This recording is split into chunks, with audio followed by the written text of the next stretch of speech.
J'espère que tout le monde va bien. Je voulais prendre 5 petites minutes pour vous parler des épreuves, en tout cas de ma manière de les aborder et pourquoi aujourd'hui, quand je parle des épreuves que j'ai pu vivre, je ne me raccroche plus à l'état émotionnel de l'épreuve en elle-même. Quand j'avais 22 ans, j'ai perdu mon papa d'un arrêt cardiaque foudroyant, donc ça a été très très rapide. Je me suis laissé l'opportunité intérieurement de pouvoir vivre vraiment tout mon état émotionnel en lien à cette épreuve, que ce soit la colère, que ce soit la tristesse. Pourquoi je fais ça? Parce qu'en fait, ça c'est hyper important, c'est que ça vous décharge de tout l'état émotionnel auquel est attachée l'épreuve. J'ai été visiter toutes les parties intérieures qui ont bougé chez moi à la suite de cette épreuve. Ça m'a permis de me découvrir, ça m'a permis de rentrer en résilience, ça m'a permis de m'adapter, ça m'a permis de comprendre les autres aussi. Plus vous vous permettez de la vivre dans toute sa profondeur, et plus vous pouvez transcender, plus vous pouvez faire preuve de résilience,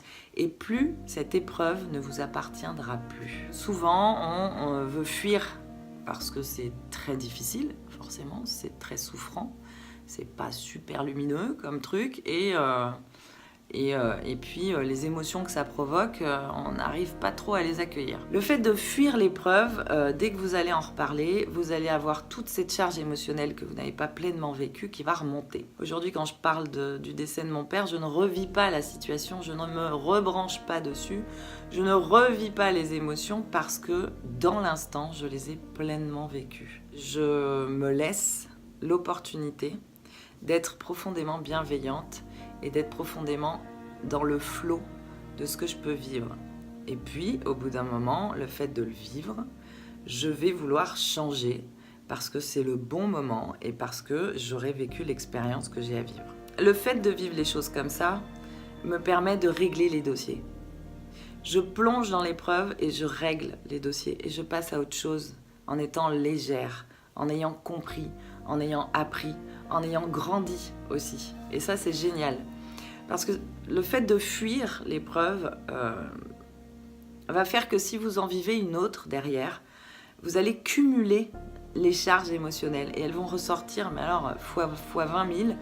Et c'est là où ça peut devenir encore pire, finalement. Ça va être compliqué de pouvoir en discuter, ça va être quelque chose que vous allez tout le temps fuir et c'est extrêmement pesant déjà. Et soyez doux avec vous-même parce que je sais que certaines fois, on peut être dur à la suite de ce qu'on vit. L'importance de vivre pleinement ces épreuves, ces mouvements de la vie, ces difficultés, ces traumatismes, permettent vraiment d'aller creuser dedans et permet de comprendre nos fonctionnements. Je trouve intéressant d'en parler parce que justement d'autres personnes peuvent vivre la même chose. Le but étant d'échanger et de voir les impacts et de voir comment transcender, de voir les compréhensions aussi de ce qu'on vit dans l'instant.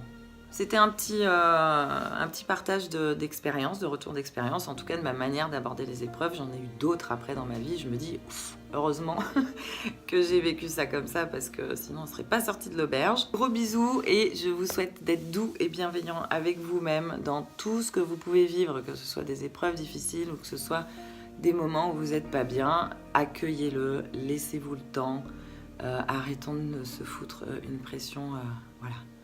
Prendre le temps et être bienveillant avec les êtres que nous sommes. Je vous embrasse.